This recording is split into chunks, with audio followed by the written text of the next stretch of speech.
to Two Humans Talking, the podcast where we discuss the challenges of staying healthy in today's fast-paced world.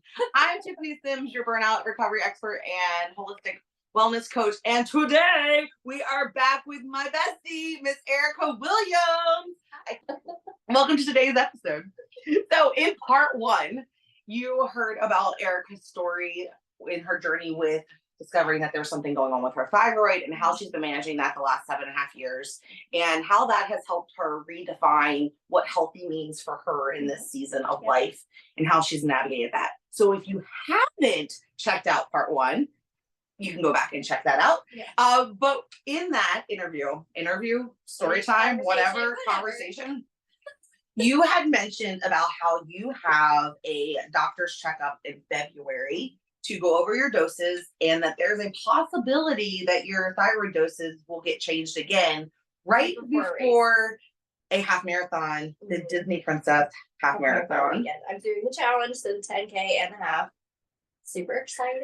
And here in the background, if you're watching us on YouTube, Erica and I have marathon ears. We have our marathon ears because Erica and I, back in January of what year was 23. 2023. This was this year. We ran in Disney World. I did the Dopey, which is a 5K, 10K, half, and full. And Erica is a crazy woman who has never run a half marathon before in her life and decided to run the half marathon and marathon for the Goofy Challenge. She has her Goofy Challenge shirt on.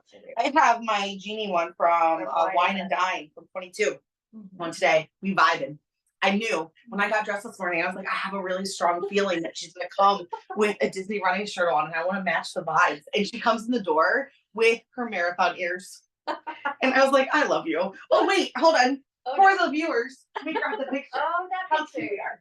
Because it sits on the shelf with the ears. I love it. So we're going to talk about Erica's journey to running her first half marathon and full marathon. Will it stay? No. I can't see it, but it makes me happy. We're going to talk about how we went from like random mud runs where you'd be like, hey, do you want to do this with me? And I was getting color run. The random 5Ks here and there, like a couple times a year. Mud and crevices that you just didn't know you could get mud in. I did it again. In all the moments in between. Mm-hmm. Where do you want to start this story? Because I think it's inspiring because you were not a runner. You were not an exerciser. I exercised, but I didn't run. But it wasn't like, but you did, but would you say it was like your thing? I was never all in. Or more like a chore? It was back to the definition of like, in my early 20s, what I thought healthy meant. You worked out because you had to be healthy. So like, it was, I had to. It wasn't that I wanted to. It wasn't that there were benefits. It was like, this is what I'm supposed to do. Especially post-thyroid removal, it was like I was trying to do anything I could to bring the weight back down because I had been, for a very long time, I was always small. You know, I met you, I was 22, and I was 120 to 125 pounds at that point. Had my thyroid removed and my weight started to creep. Prior to that, I never really changed weight. Had my thyroid removed and I was like, okay, well now I'm 130. Well, now I'm 135. Now I'm 140 something. And like, it just kept going. So the working out was like, I was uncomfortable in my skin because I didn't know how to be comfortable at a bigger size.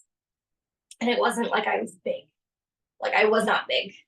It wasn't not big. But you were big for you compared to where you were. Compared to, yes. And compared to how other people had met me and knew me. Yes. And there were struggles there. But you were also still a child. I was young, yeah. When, like, compared to now, I'm not, like, 22, when you look back, you're like, oh, like, I was not even a full adult yet. Like, I was barely an adult.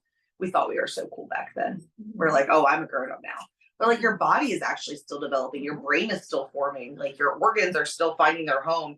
You hadn't even grown the most recent organ that you grew and got and like discharged out your body, for lack of better words. And so like, because those are things are real too that I think people forget. Because it's like, oh, I want to be high school skinny, and it's like, I don't. I have zero desire to get back to 120 pounds. Zero, none whatsoever. Not for me.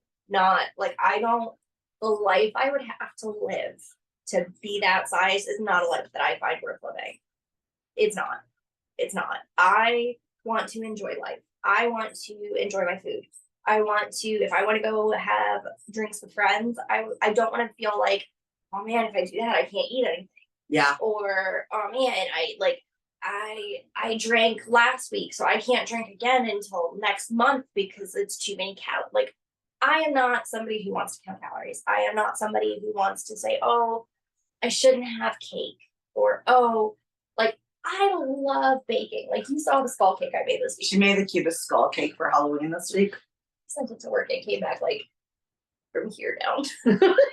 She got the coolest skeleton pan. I'm assuming you got it from Walmart because I saw a similar one on the shelf. I think it's Wilton brand, but I think I got that one at Home Goods. Okay. But because I saw one just like it at Walmart yesterday when I was in there because like I want to enjoy food. I don't want to feel guilty for eating or feel like, oh man, I can't eat that because it doesn't fit into my macros or into this or into that. And if I wanted to get back to 120 pounds, I would have to count calories and macros and work out for hours a day. And like, that's not the life that that's not your version of sustainable. And so why put yourself through all of that to reach the goal just to revert back? Like, right. Because as soon as like I hit that, what am I going to do? Continue to live a life that I don't enjoy?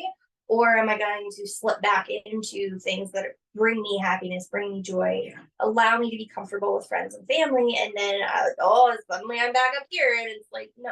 I think that level of intention and structure and like specificity or whatever. For the vast majority, it's unsustainable. It's not sustainable for anyone, but I think that there's a place for it if, say, you are going to become, if you're doing a figure competition, right? Or because there's this end goal and you're reaching for a result. But for the everyday human, like, why do you need to be 8% body fat? And that's not to say be fat and lazy and sloppy, because that's not a life either. No. Of being able to get up off your couch and get up and down from the floor. Mm-hmm. And so I think it's awesome that you're finding what works for you and making those adjustments based off of how you're feeling. And so, I mean, and like for me, sometimes it's a little bit more laxatives, and then there's other times where I realize that like I'm feeling really sluggish because of the choices I've made.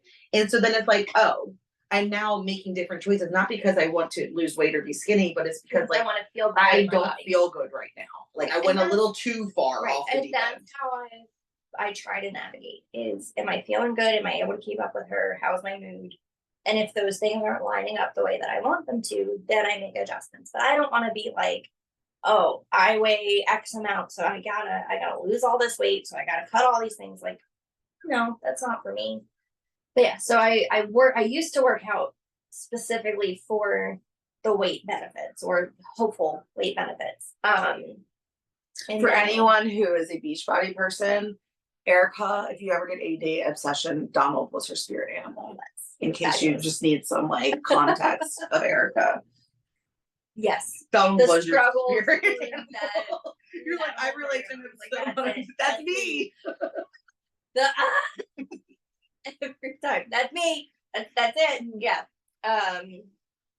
So I would work out, but it wasn't something that brought me joy. And I wasn't like ever excited to work out or to do a workout. Like I might have gotten excited to start a new program or whatever, but then once you're in it, it's like, I gotta go do this. And it was, I have to. It wasn't I wanted to. It wasn't like, this is fun. It was, this is what you have to do.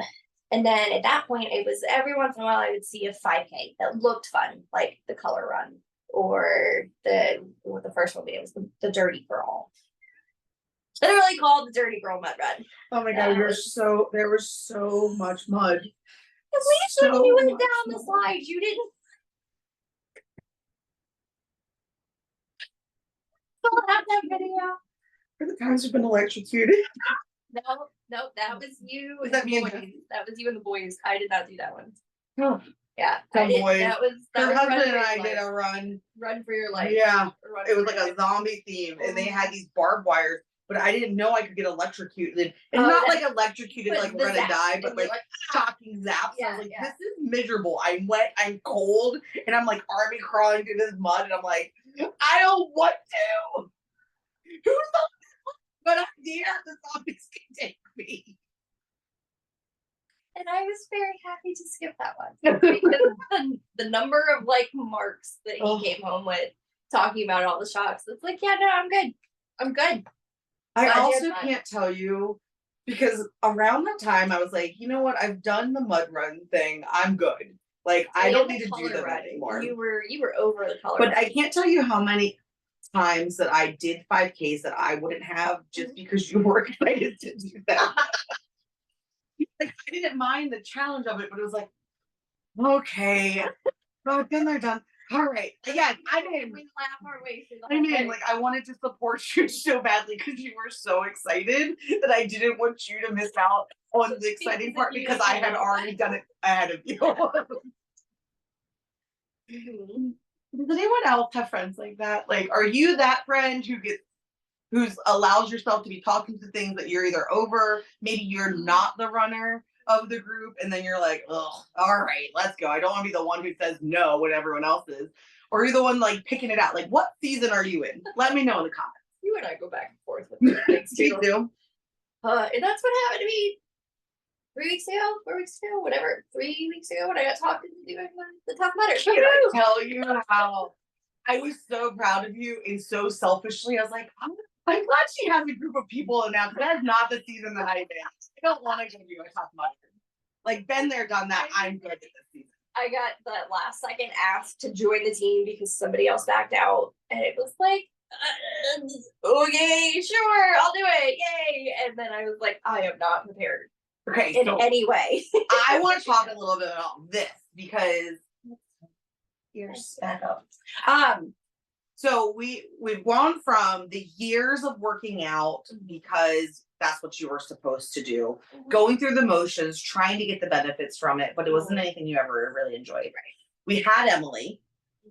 You were finding your way back. You were very adamant from the moment she got pregnant that she was not worried, had zero cares about her pre-pregnancy body, that she wanted to make sure that she was a strong mom, a present mom, and that she was doing what she needed to do to create healthy relationships with food for Emily as she was growing and not restricting herself. And also not creating the negative self-talk for her, because as a woman, it starts so early with, oh, I can't wear that. That makes me look fat. Or, oh, I can't wear that. Like, I am too fat. I am too big. I am not small enough. I don't have enough boobs, or my butt's too big, or like for whatever reason that you put something on and go, oh, I can't. And I don't want that internal voice for my daughter, because the amount of energy that we as women spend worried about the shape of our bodies, the size of our bodies, the size of our clothes, which is all bullshit, because I can buy jeans, same brand, different styles, and I wear 4 different sizes. Yep. And I'm like, so it's all bullshit anyway. Yep. Like, it is complete ridiculous. Like, at least for men, their pant size is the same number. You wear a 32, you wear a 32 here, you wear a 32 there. It's the same. Your inseam is your inseam. Like, these are your These are your waistband size. is the same because it's a number. It is not oh well, an 8 here is this many inches and an 8 there is that many inches, and then we're like, oh, now we got a 2 and it's this big, and a 2 there is this big. And a 2 in 2023 is a different than a 2 in 2020, which was a different than a 2 in 2000 and 1984. Right. So I don't want to give my daughter that voice. I don't ever want to be the reason that she thinks she can't do something because my self limitations or my internal voice. So I'm working very, very hard internally to eliminate that voice for myself, which is hard, especially given that I am the biggest I have been in my life at this point. Like, aside from when she was born, that's the only time in my life that I've been bigger than I am now. And that was the very tail end of pregnancy. And then my thyroid meds went so crazy and I dropped 40 pounds in like 3 months, and that's not right either. So I am working very, very hard to stay neutral and to not say anything negative about my body or her body or anybody's body in front of her.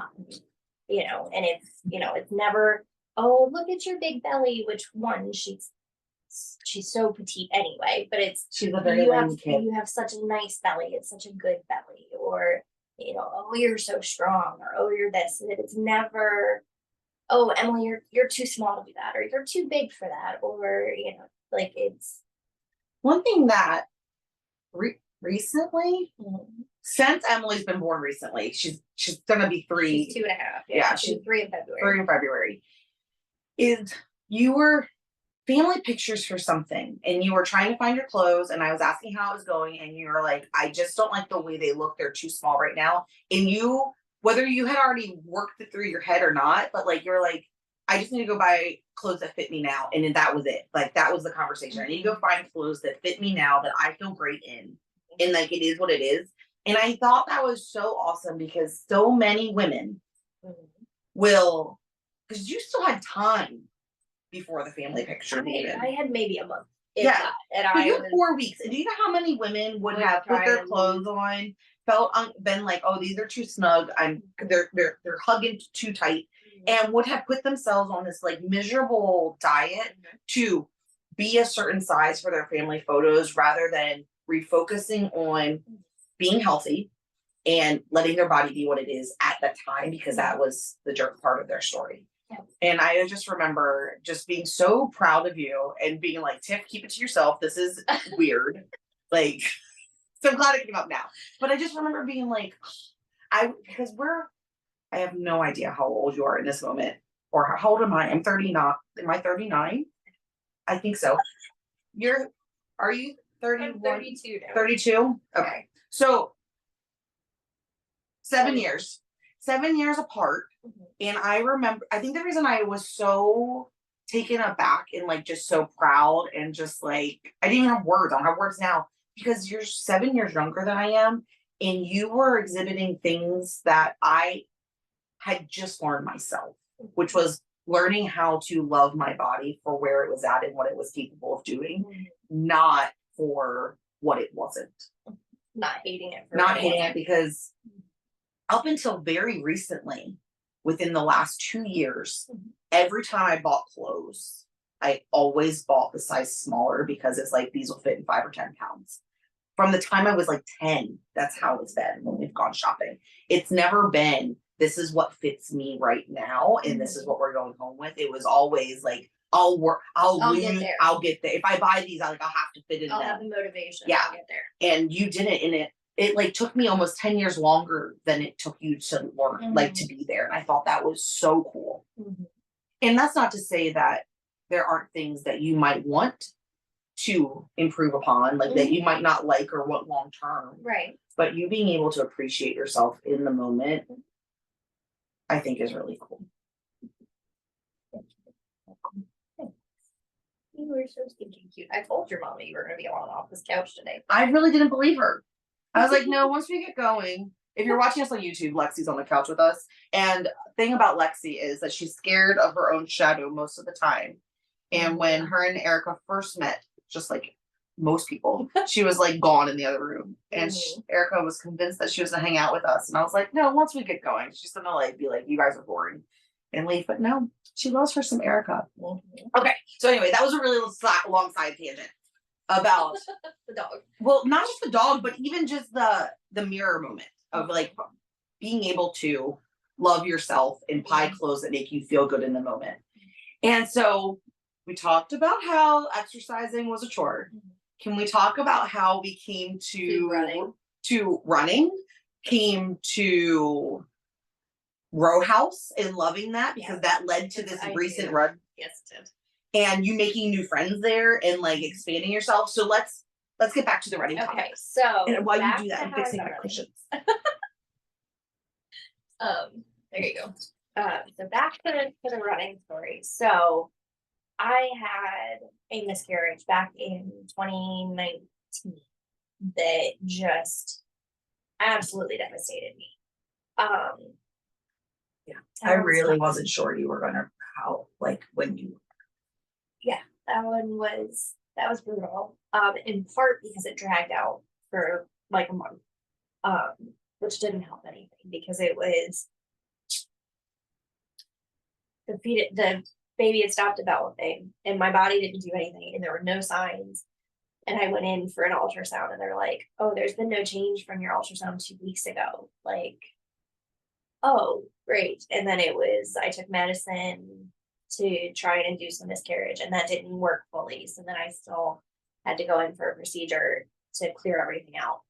So it dragged on for so long that it was this total, like, totally screwed with that, especially the fact that like I found out on a Friday and didn't get to talk to my doctor until Monday to get the prescription to cause the miscarriage to actually happen. So it was like this whole like, I'm pregnant, but I'm not. I'm pregnant, but there's no baby. Like, but there is, it's still here, but nothing's happening. And like, that really, really, really messed with me for a very long time. And I was going through emotions. Like, there was no joy. There was no joy at all in anything. But not everybody could see that. Because I went through emotions. I laughed with everybody else. I went in, but it wasn't, I didn't feel any of it. Because I was so lost in the weeds. And so I can see that was September, October. And I think in January, I started to work out again. I signed up for a 10K. Because I needed something that I had to work for. But you hadn't done yet. I hadn't done yet, that I had to work for, that I needed to, like, I had to do something. I had to train, I had to whatever.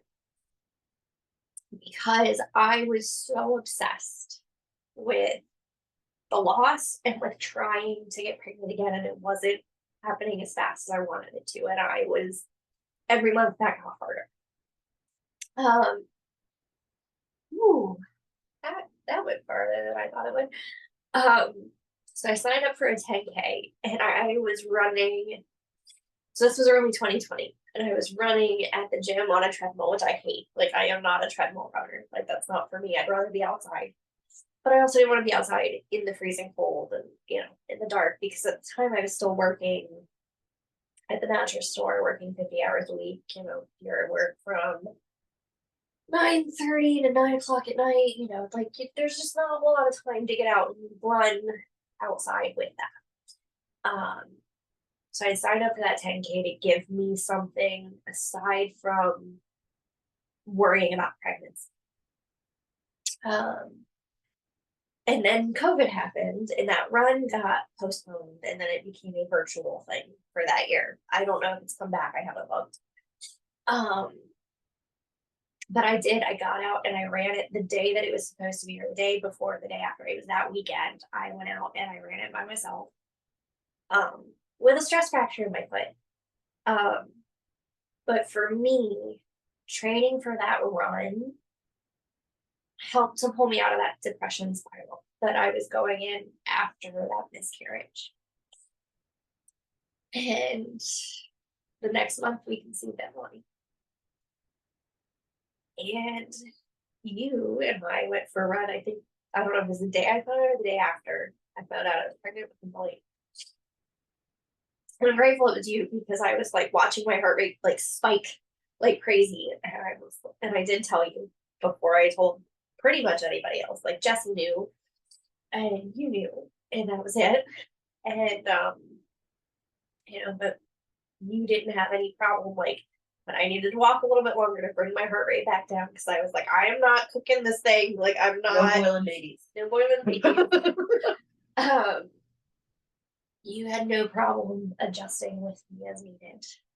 But also I needed someone to like talk with that day, because I was terrified. I was scared to death of what would happen.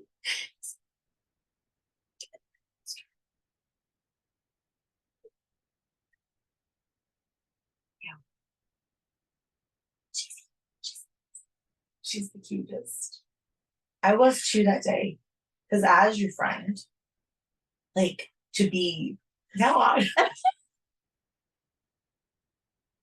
I knew how hard the first loss was, and I was so honored to know that you were pregnant and it was so fresh. And that balance of like supporting you in being active and so that you didn't become scared of the universe for 9 months. And also not letting, like, finding that balance of like encouraging you to keep moving and not enabling you to do nothing. Your salty tears are delicious. And also you're so funny, Lex. I help you, Miss Erica. But like I was nervous too because I didn't know how far, like where the line was. I didn't know. And like I said, like as your friend, like I wanted you to be active because I knew you needed to be. And I didn't want to push you being like, oh no, like we gotta like a little bit longer, like let's go a little bit further. And then something had happened. Like it was such a hard spot to be in. But at the same time, it was so beautiful too. And I think that was just, I think you did such a good job of being scared and doing it anyway. And then like listening to your body.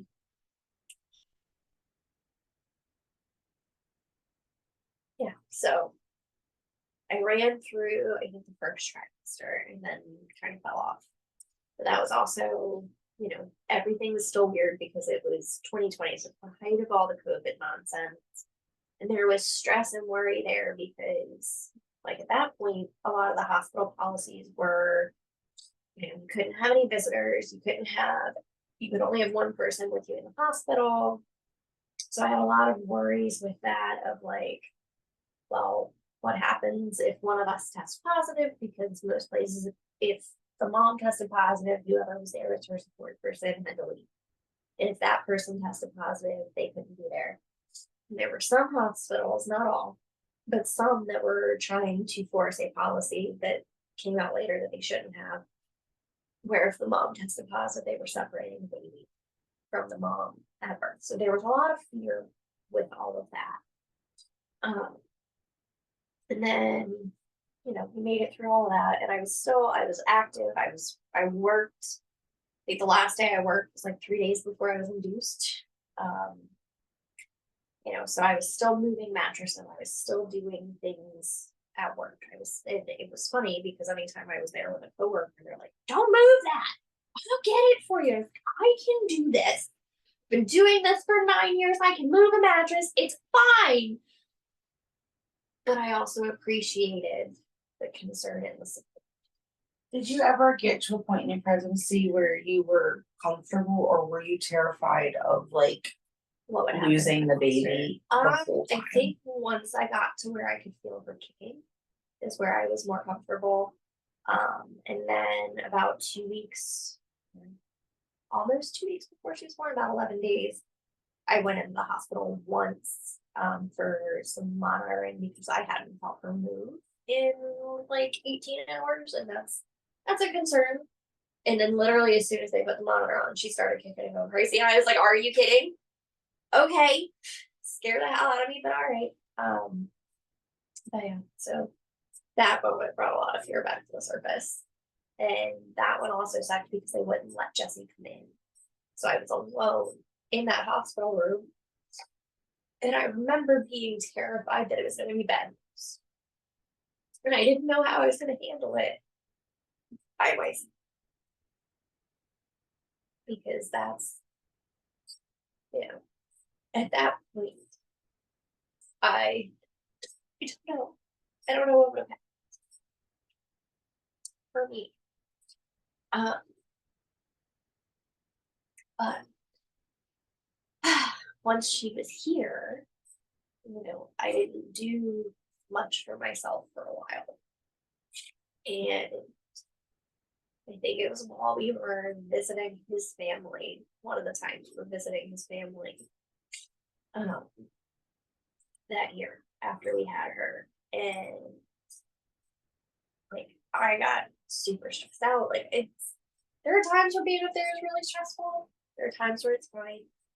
But I got really stressed out. Things got really tense between the two of us. And I wanted to go for a run. but I couldn't take her with me. I didn't feel comfortable leaving her. And I didn't have a jogging stroller, so it wasn't like I could take her with me for a run. And I think it was that night I ordered a jogging stroller because I was like, I needed that back because there were the act of running is not fun. Like, I don't enjoy the act of running. I don't. But the way that I feel at the end of a run is what I was looking for, is what I needed.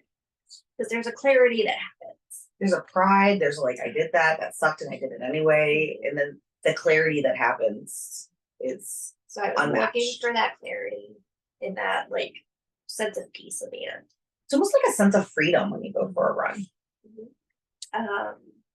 So I ordered a jogging stroller that day and I started running again with her. And I had told you prior to getting pregnant with her, after I had run that 10K, you and I were talking about Run Disney. And I told you then that I wanted to run the Dopey Challenge in 2023. And I didn't believe you. And you but I wrote it down. I did not know you were dead serious. And I was. You were. And so I started running with her again. So this was summer 2021. Was it when you were just said that you were gonna do Dopey, did that, because I remember when I did my first Dopey in 2018, I remember crying at mile like 21 on the phone with my mom, like, who ever let me think this was a good idea? Why did you let me think I could do this? Like, I don't think I could finish. And like, even as I was running down the chute to the finish line, I could see the finish line and I was like, never again. And as soon as I crossed the line, I was like, I could do that again in 5 years. And I remember telling you that. Did my date have anything to do with your date? Okay. Because I knew I wasn't gonna do it alone. No, like the Dopey Challenge is what, 48 point something, 49 point something. 48.6. Yeah, in 4 days. Wake up at 3 a.m. every day. And like it's in Disney World and you never know what the weather's gonna be. Beginning of January, it can be freezing cold, be super hot, can be crazy humid. And we had all of that when we did this one because you wake up and it's like you're standing out there in the crowd. You and I are half naked, and we started that day with like coats on and trash bags. and trash bags, Wrapped in trash bags freaking cold and freezing, and we kept throwing layers off.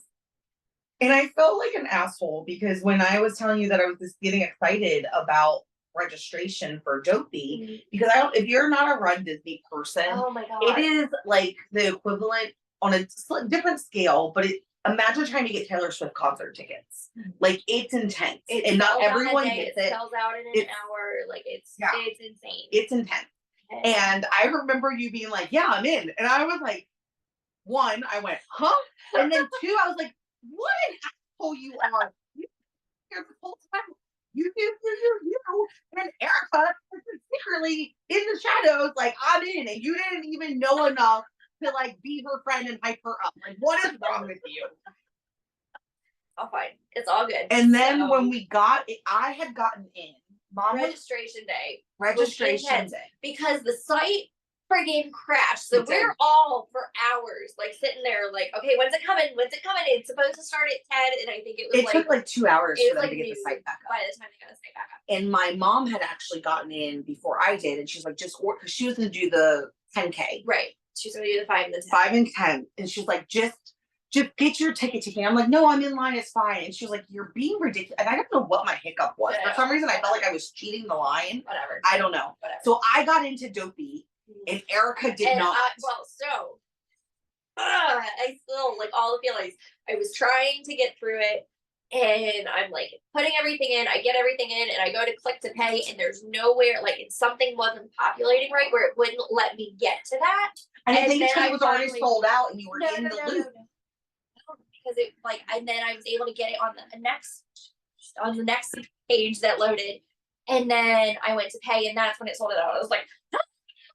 So the Dopey Challenge is the 5K, 10K, half and marathon.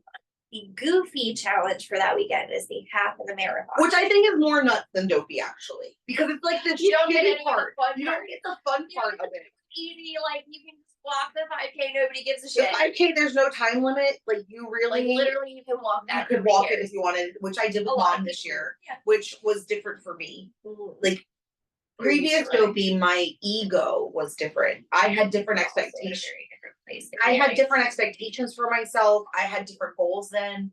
And with this one, I was coming off a hip injury, so Yes, I was you were. terrified of not. I hadn't You got trained. trained. I was terrified of getting hurt, and I just really enjoy. I'm glad mom did it because I was able to just enjoy and went and walked it with her because she was coming out of back surgery, Mhm. and so it wasn't about me. It was just about like being able to do Being it with there. her, Yeah. and it was so cool.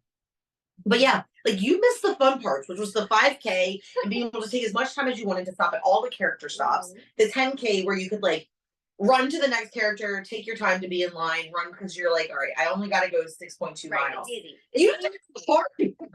I think you're nuts. So I settled for the goofy. And Settled. I had so many feelings about settling for the goofy. Because it's not dopey. And when you talk to people who know run Disney and you tell them that you're running marathon weekend, they always ask, "Oh, are you doing dopey? Are you doing the dopey challenge?" And then you say, "No, I'm doing goofy." They're like, "Well, what's that?" And it was like, it felt like such a slap in the face because I was like, I'm working very hard here. I'm doing the thing. I am trying to do the thing. And it felt like kind of like second best. Like it's the ugly duckling that nobody talks It's about. the only place in the entire world. We're running a half and a marathon 2 days in 2 days. It's like that no oh. one's like, oh, that people feel the need to say, oh, I'm only doing the goofy. And you're like, you are about to run 39 something miles. Do not say just 39.3. 39.3. You did not get to use the word just in this sentence. And I did. And I like the whole time I was like, oh, just doing goofy, like it's not dopey. Like You're not. I had so many feels about it for like so long, and then I finally did it, and I was like, I want to do goofy again, and I want to do dopey. Like I want to do both separately.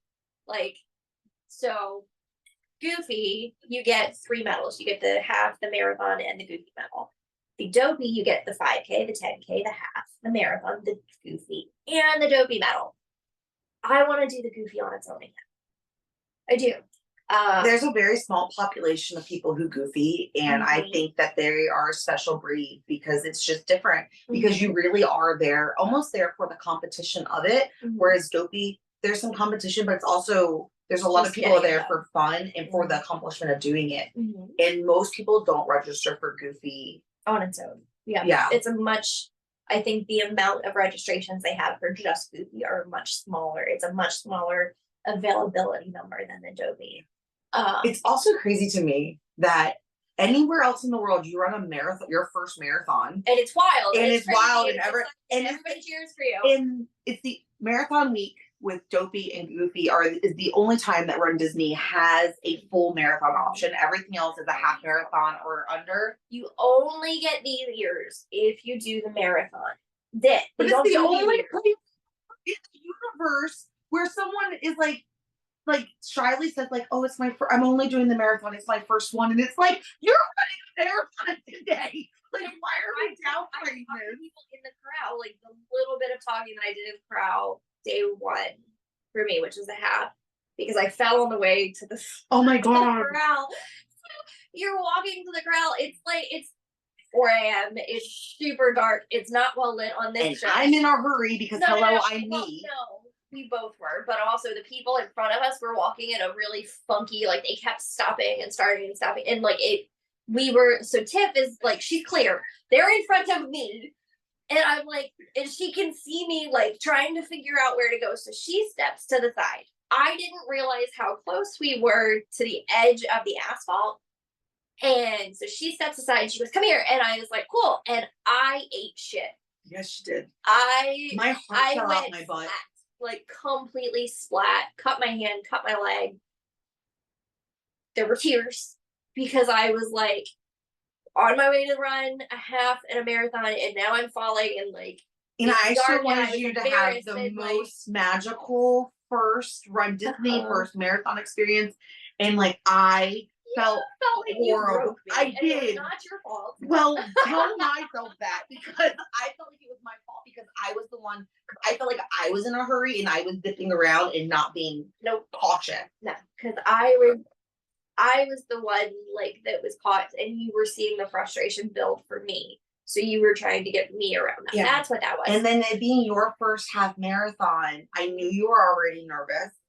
And like the excitement, the anticipation, the nerves, the can I really do this? Like all of it. All of that was there. And so like I really had, so here you just fell, you're bleeding, you've got scraped hands, and I really didn't know how to help. Like I was so worried about how that was going to affect you getting to the starting line and your run. I'm not gonna lie, I was standing in the crowd like with tears, freezing because it was freaking cold.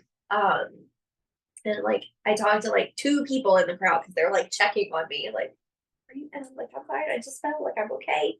Like, and I tend to not want a ton of attention on me, especially when I'm unsure of something or how something's gonna go or how it works, or I'm anxious, or like I really like to blend in the background until I am comfortable, and then I am big and bold and I am here. Which takes time. Accurate. It takes time. Pretty accurate. So like the people checking on me made me like even more like trying to like tuck into myself, but also part of the magic of Disney is that like of Run Disney at least is that you like as you're moving through the course, everybody's encouraging everybody. Like there's a lot of camaraderie. Like I will never see 99% of those people again that I saw that day. Somebody else fell on the course. There's a part where it wasn't super well lit. It was like, I guess one of the lights was out or something, and she tripped on the curb and she went flat. And I was like, and like she had people with her and she was so discouraged. I was like, look, I fell on the way to the start. Like, it's all right. We're going to get through this. You're going to be fine. And then I left because I was like, I don't want her to feel like there's too much attention and for that to pull her further out of it. So I gave the encouragement that I could in that moment and was like, we're doing it. We're here. It's fine. You're going to be fine. Make it to the end. I remember when you fell. I was like, it just means like my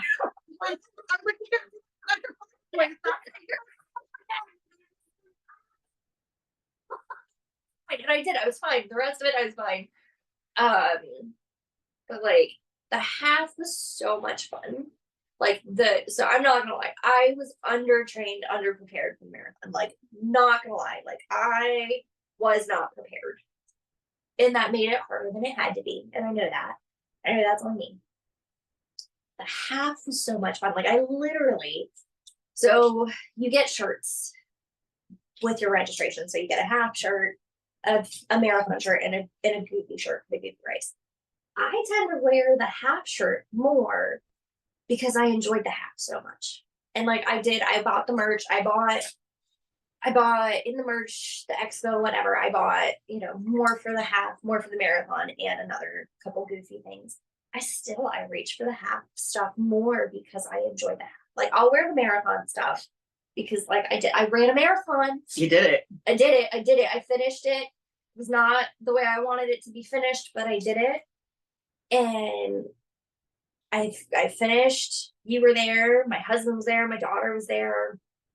Which for me, part of that whole motivation is wanting her to see that you can do the hard things. Whether you like, I don't look like a runner. I am not a fast runner. I am not a competitive runner. I'm not an athlete. Like that's not me. I don't think you get to say that anymore. But I run. But you row every week, you run, you train for runs. Like you don't get to say you're not an athlete. But not in the sense of a competitive athlete. Not in and the my sense of like is not, it's never being on the cover of Shape magazine for your like I do not look like an athlete. I do not look like the stereotype of a runner. I don't look like the stereotype of someone that is that active.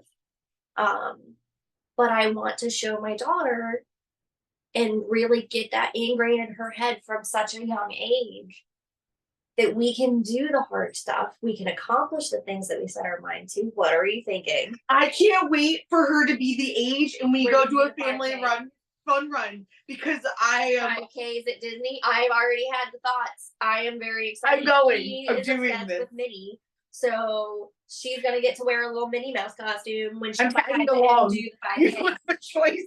I'm coming. I'm Then could fine. be in the family costume because I'm Might as there. well. Oh my god. Oh Yeah. my god. I cannot wait. Yeah. So I'm If you don't have your own kids, just borrow your friends. right. Just come on. And that's what we did. She did Disney. She did a park with us. She's like giving us tips on like how to do things. You brought snacks for my kid because I couldn't fly with that many snacks. I didn't have room. So she bought snacks because she drove. She brought homework. I brought home your toys. Giant Cinderella castle. I have one now. I'm so excited. And it's the 50th castle, right? And you know what it is? It's Yeah. the same one you got. Yeah. But her mom had to pay more because it was. But you know what else I love about this, and I don't think we touched on it, was getting to that point. So you had made a decision that you were going to do dopey While I was training for the 10K. while you were For training my for that first ever 10K. It was like, you know what? If you're gonna do that, I'm doing it too. And then things didn't work out that Right, way. And I right. think they worked out the way they were supposed to. Right. So But we trained with Emily up until I got her. and I continued. And then training you with her the whole continue time. training her. So I ran with her in the stroller. So let's see, it was last year. So she was 1.5, almost 2. So she turned 2 in February. We did the race in beginning of January. So she was still less than 2. So I trained with my baby in that stroller pretty much every mile. There were a handful of long runs where it was like I left her with my husband and I went out and I was gone for hours and I did my runs. I really think that's really cool that your running journey started as you trying to grasp onto something to redirect some of your energy, because after a loss of a child, and like, I can't keep living like this and I don't know what to do, but I need something to distract me. And that morphed into this thing that you did with Emily once she was here. And like, I think that's so cool. And I actually think that's probably really common for a lot of moms who turn to running and like learning how to do that with your kids and with your family. And so often it's so easy to be like, oh, I got kids now, I don't have time for me. And it's like, how do you work them in to your activity? Because like you said, you want to be the example for her because you don't want her to feel like she has to sacrifice her well-being for everyone else. Right. So I run with her. Like I've even done a handful of runs. I'm just starting up training for Princess Weekend, which is I'm doing the challenge there, which is the 10K and the half is the longest race that weekend because they only do one marathon a year. So I am starting to run with her again.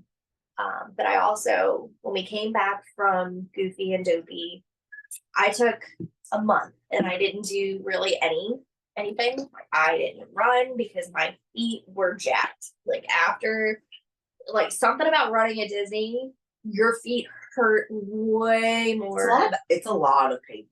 And it's a lot of interstate pavement. Yeah, which is different. Because holy cow, hey Lexi, don't take it to couch. You guys are on my blanket. Right.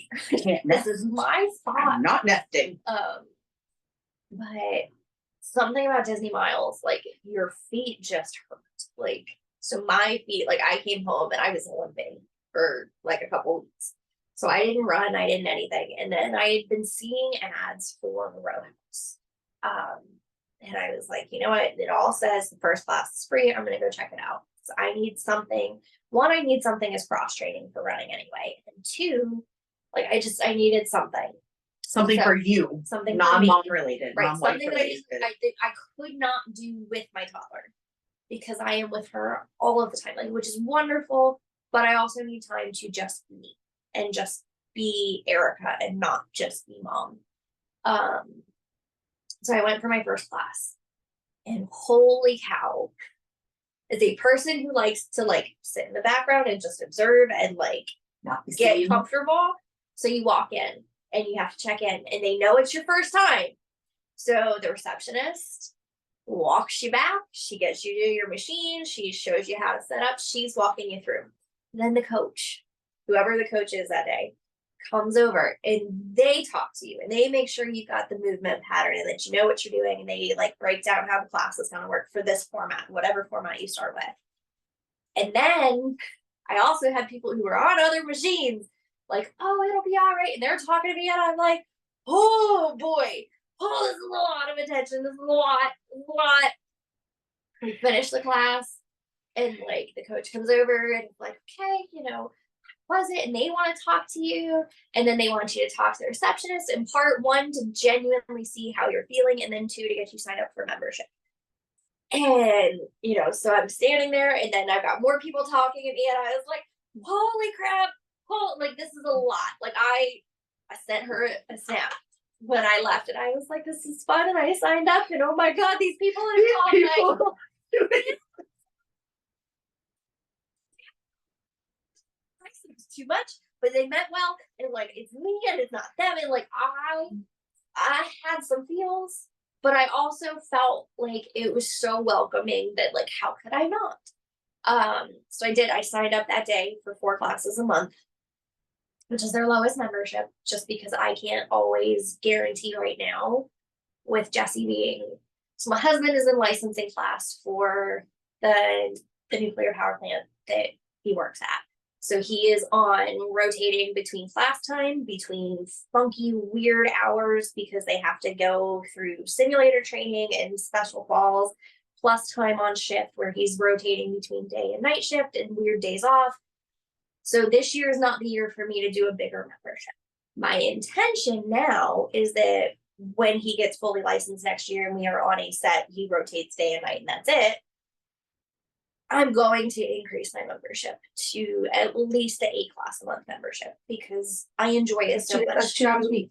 2 times a week, and that is reasonable. You know, it's 45-minute classes, and I enjoy it. And there's a community there that I am becoming part of. So I signed up. Here you are. So I signed up on February 4th. They were advertising that they were doing a half marathon row on February 25th, which 1 is my daughter's birthday. And 2, I was like, I just came off a freaking marathon. Let me do it. And I did. So 3 weeks after my first class, I rode a half marathon row. And I finished before people who'd been rowing for 6 months or a year or whatever. And I felt really good about that. I was not the first woman to finish. I was not the last woman to finish. I felt really good. I finished in 2 hours, 2 minutes. A month later, March 25th, they did a marathon row and I teamed up with someone. She finished a minute or 2 behind me in the half. We finished the marathon row in just under 4 hours. It was like 3:56 or something. I expect us to be just over 4 hours because we were both just over 2. I want to do the next one that they do. They did a marathon row last month that I wasn't able to get in for. And they did a half marathon row in August that didn't work because Jesse had things going on that day. So I couldn't get there. So I am hoping that the next half marathon row lines up when I am home and not when I am in Disney for Princess Weekend. I just love that we started the conversation of talking about your previous version of healthy being for, you know, working out because it was what you were supposed to do and not really enjoying it, but going through it because that was what is expected. To here you are, like giddy with excitement, so like enjoying yourself. Looking forward to these really long challenges, like endurance challenges, stamina challenges, signing up for runs, joining teams with people to go run obstacle challenge courses. That did happen. My non-social, my wallflower friend who is crazy when she gets to know you, but that takes time. It does. And a lot of trust sometimes. Yeah. To like feel comfy and warmed up. It's like out there being this whole new person. And so like I love that. And I think it goes right back to like your new definition of healthy is doing things that feel good for you, that are setting you up for the energy and the feelings that you want to feel every day to live the life that you're living. It's also this year, especially doing the Goofy Challenge in January, starting literally the first week of January was the Goofy Challenge. I decided that this year was my year to try new challenges, new physical challenges, push myself in new ways. So I signed up for Row House and I have loved it.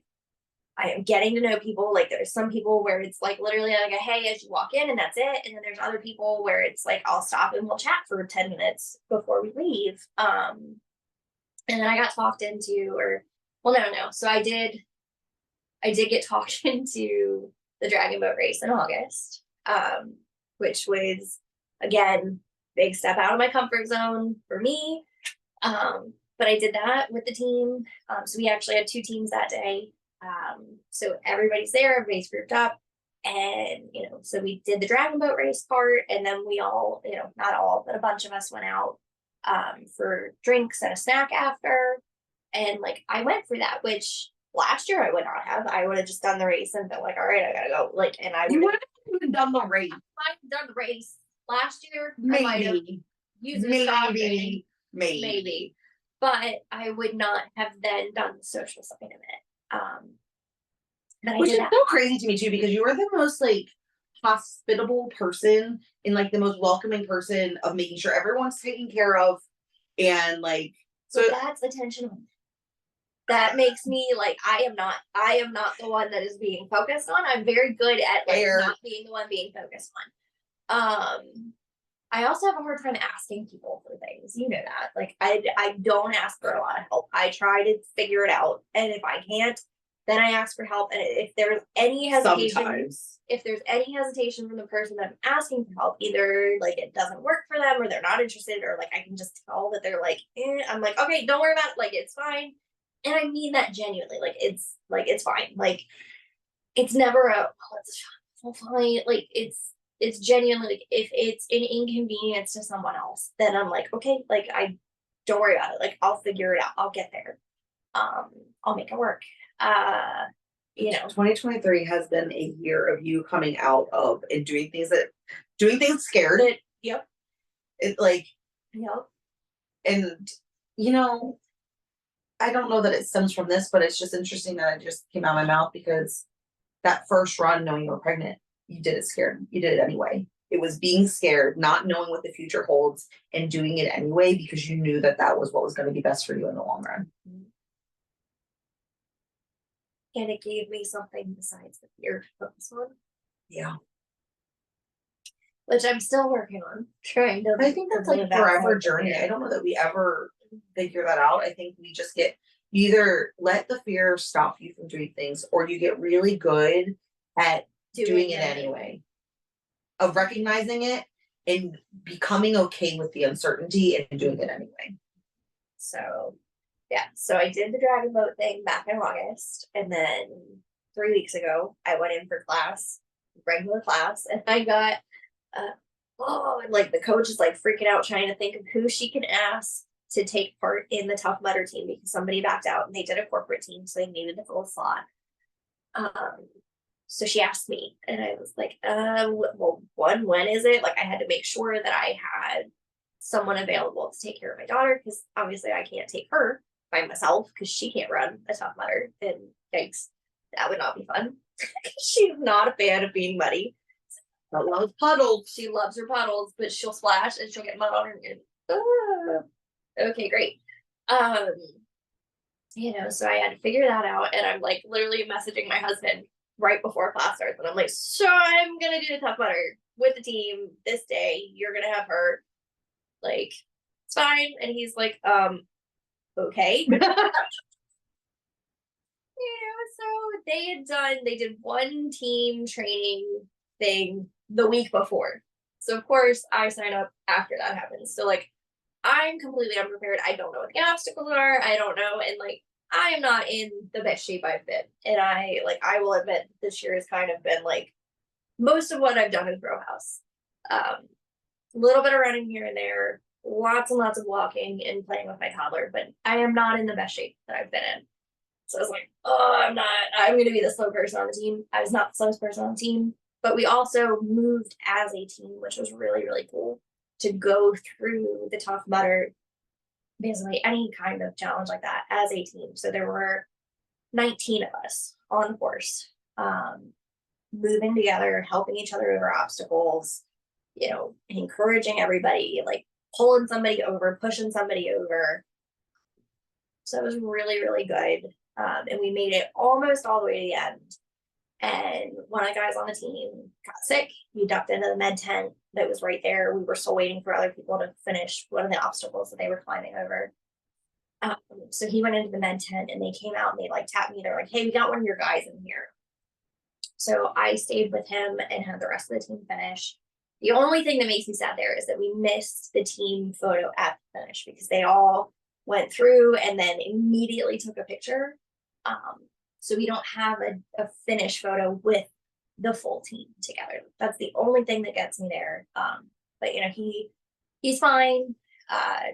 He's blood sugar issue, I think, because as soon as they gave him a snack, he was good to go. Yeah. So we did it. We did it as a team. Nobody was all these forgotten. news. And like when I first started this podcast, never did I think that you would be excited. Like I was so nervous to ask you because I didn't want you to feel like obligated to say yes to me because you're such a supporter of me. You were telling me how you were changing up the podcast. And I was thinking, I don't want to overstep and tell her that I would do But it. I have always I don't want her to think that I'm like, oh, I should be on there. And then you're like, I'm so like you're always like one of my biggest cheerleaders. Like you were all in for any of my crazy ideas. Like, and so I didn't want you to feel like obligated to say yes. But I was like, her story is so good. Like there's so many different parts of it, and we're gonna have you on again because there's so many other little micro stories in this that I think are so relatable for people and that would help them feel not alone. And so I was so nervous, but then like here you are. So you're enjoying exercise, you're running on purpose, you're signing up for challenges all over the place, you're joining social club, like you're being social with strangers in the world, and you're sitting here ready for this, knowing that this is going to get uploaded to YouTube and that anyone could watch it. Like there were fields in the car on the way here. I was like, oh no. But I'm here. Do it anyway. This is my year to just say screw it and do it anyway. And just do it anyway. And so definitely going to have you back because there's some other micro stories that I want to hop into that I think will be really relatable. And so I have and you know them. I did ask if there anything off the table today. Before we started, I was like, I don't know. And so I just want to say thank you. And to the mom, that's who I want you to talk to right now. To the mom who's feeling a little lost, trying to find her way and not sure how to start, maybe getting a routine, what would you say to her? So one, it depends on if you're trying to do this with your child or alone. If you're trying to do it with them, just try it. Like the worst that's gonna happen is they're gonna have a meltdown. And okay, so like especially if you're going out for a run or a walk and they're in the stroller, they have a meltdown, you turn around, you go home, or you go back to your car if you drive to where you need to run, whatever. Try. If they make it 5 minutes, they make it 5 minutes. It's more than you would have done had you not tried it scared. Had you not just said, well, we're gonna see what happens. If it's working out at home with your kid, you know, try it. Put on, if there's a show that they like, put that on and you take 5 minutes and you lift, if you've got 5-pound dumbbells, do that. Lift them. Like half the time, the most exercise I get is wrestling with my daughter. She loves to be thrown around. Granted, she's not super big at this point. She's 25, 26 pounds. She's still not like, it's still work. She's big enough work. Now that you're like, you have to. Right. I have to work. I have to, she wants to run. She wants me to chase her. She wants to be thrown around. So I am up and down. I'm lifting her, a workout doesn't have to look like a traditional workout for it to be exercise. And it doesn't have to be weightlifting in the traditional sense. Throw your kid around. Like, do something active. Take them to the park and you go up and down. And you go up and down the stairs while they're doing the slides, or, you chase them around the park, like go out and throw a ball with them. Just do something with them. And if it's, you're trying to find a routine where you're going to the gym and you've got somebody watching them, whether that's your spouse or somebody else, try it. If they have to call you home because your kid's absolutely losing it. Okay, you tried, you did something. Something is better than nothing. And finding that space, because you cannot be the best mom, the best wife, the best whatever for everybody else if you don't take care of something inside of you too. And for me, running with my daughter allows me to do something for me and spend time with her and do something that's good for her because it gets her out of the house. It's fresh air. She gets to check things out. Generally, when I'm running with her, I'm not blasting music in my ears. Like, I'm not, so I can talk to her. We can interact. We can talk about, oh, did you see that bird? Do you see those trees? Like, there's ways to make it something you can do with them, whether it looks like what you pictured in your head beforehand. And being okay with it being imperfect. And, again, if they can't make it through, you're setting out to do a 5-mile run and you make it 2 miles before your kid is just absolutely losing it, even 2 miles. That beats sitting on the couch wishing you were out. And I really think that's the biggest part for me is I just do it with her. I do life with her. I don't put my life on pause for her. She is part of everything I do. She goes to restaurants with us. She goes, if I want to go for a run, she's with me. If I want to go swim, she's with me. If we go on the boat, she's with us. If we do anything, she's there. There are times and spaces where she's not part of it. And either my husband is my support or we have someone watch her, or like, you make it work how you have to, but you have to try. You have to start trying somewhere, because if you don't, you're never going to get where you want to be. Because if you don't start exercising with them, that's not going to, like, if you don't show them that, they're never going to build that habit, that connection as like we move our bodies and it's good for us and it makes us feel good. And they're not going to have that built into the foundation of who they are. And I think that's so important. And I try to make sure that I'm active with her. If we're the days we go out, but we go to the sandbar and we're running and we're playing and we're in and out of the water, Chasing and all the things. Like when you came, you were not allowed to sit for more than like 30 seconds. That's what I go for. Miss Tim. She's the reason I go to play. Half the time. But you have to show them. And the only way to do it sometimes is to do it with them. And let it be what it is. Let it be ugly. Like, it does not have to be pretty. Let it be ugly. Let it be chaos. Let it be interrupted. Let it take you 5 hours to do a half-hour workout. Like, it's fine. It's better than doing nothing. I love that. You know what? That's where we're ending this. So this is She Humans Talking. Erica, how can people find you if they want to follow maybe your running journey to the princess or just connect with you in general? For that, I would say Instagram's probably the best place. It is at Erica Lynn 1321. I'll put that in the show notes. Go show her some love. And she's always open. Like, feel free to message her. She is such a good human to have in your corner. I am very good, especially at being a background cheerleader. She's so good at it. So good at it. Everyone needs an Erica. You can't have her, but I will share. But with that, that is Two Humans Talking. See you next time. Bye.